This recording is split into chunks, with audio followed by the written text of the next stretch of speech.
Okay, time to talk about accounting for payroll. Now, this is something that we all have an vested interest in. We're all going to be employees. We're all going to get paid for what we want to do, and we want to get paid the most we can for what we do. Well, that's always going to be a challenge because we're going to have Revenue Canada in our back pocket all the time, wanting their share as well. So let's go through and see what we learn about accounting for payroll. So I'll just move ahead here. Give me just a moment. Okay. There are all sorts of different types of pay. We can all get paid for what we do, but we get paid in all sorts of different ways.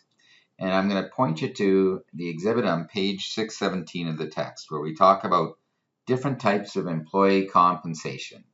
Now, the employee compensation, whether it's salaries, wages, straight time, overtime, whatever it is, they're very much the same. In the end, there's an amount of pay that we need to pay to someone.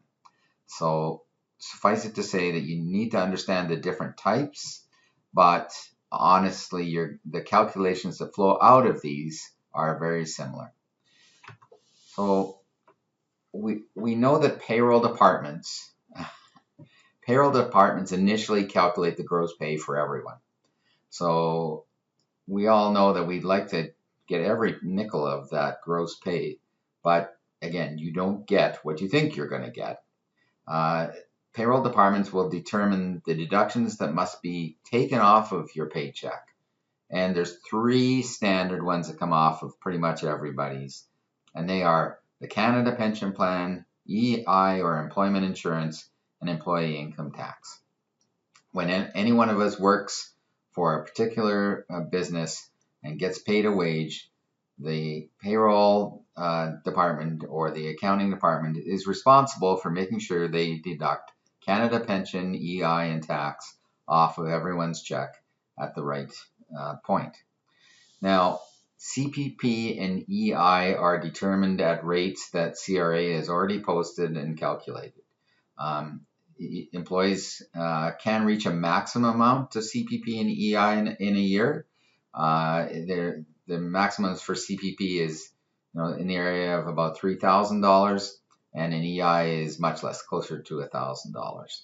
So once you reach that maximum, then we don't need to take any more off in that calendar year. But whatever for federal and provincial taxes is calculated by our various payroll programs, well, that's how much comes off of the paycheck and goes to Revenue Canada to help pay for whatever programs we have going on in Canada. Now, not only do the employees throw money into this system, but so do employers. Employers take the money that's been deducted and send it to CRA. So if an employee's had a bunch of CPP, EI, and tax taken off of their check, well, the employer is responsible for sending that to Revenue Canada. However, and this is a big however, the employer must also take and send in some CPP and EI for the employer's portion of those deductions. In other words, there's going to be more money than just what's come off the employee's check being sent to Revenue Canada. If $10 worth of CPP is taken off an employee's check, then the employer will throw in a further $10 and $20 gets paid to an employee, to Revenue Canada for CPP. EI is even more.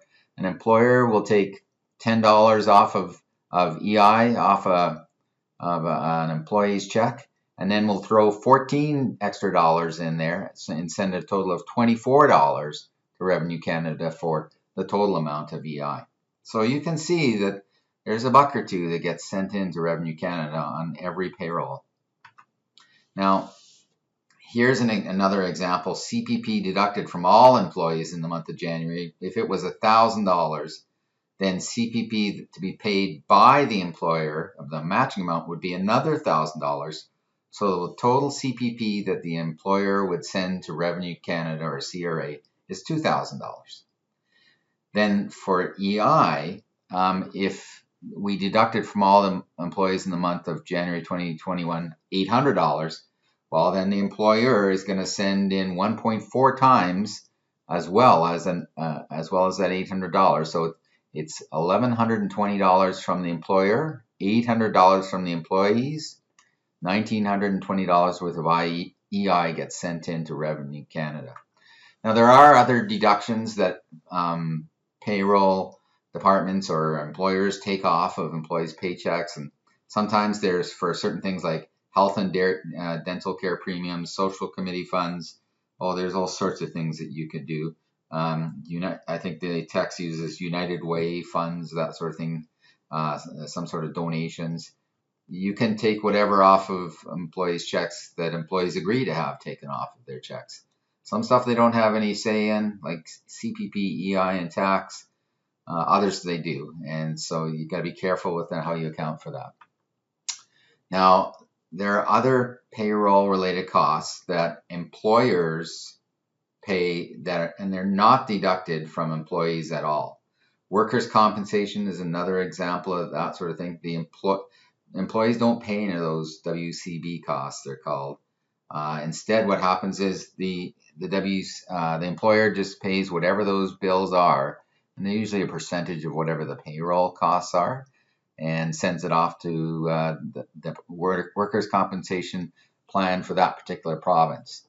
Training costs, another example of employee costs where maybe the employer pays for someone to take an H2S course or a first aid course or something like that. Well, that's a cost that's incurred by the employer, not the employee. It doesn't come off of the employee's check, generally speaking. The employer pays for that sort of thing. Now, that being said, the employer also has the responsibility of providing the employee with some sort of accounting for the amounts that have been taken off the paycheck. Well, I'm sure as an employee, you want to know why you didn't get that gross of X number of dollars, but instead you got something less. You need to know what that was, how it was taken off. And at the end of the year, the employer provides the employee with a T4 that tells the employee about the total amount of gross earnings, the total amount of CPP, EI, tax, maybe some other relevant payroll deductions as well. So all really important, and that T4 is used by the employee to file their personal tax return. Now, independent contractors are another thing altogether. Independent contractors are not employees, first and foremost. They provide the business with an invoice for whatever services they provide. They're supposed to use their own tools. They're supposed to have a chance for profit or loss. In other words, if they're more efficient, they might get paid more money than, because they've said we'll do a certain job for X number of dollars. And they're in charge of their time, and they don't participate in things like company health and dental plans. Just say that this is a very, very contentious area with CRA, and they've been somewhat successful at times going after employers where they should have taken deductions off and treated the individual as an employee rather than an independent contractor. So be very careful here. You can get yourself into trouble if you're an employer and you don't have it clear that these people are independent contractors. All right, that's an introduction to payroll there, and we'll go through some examples of that shortly. Thanks.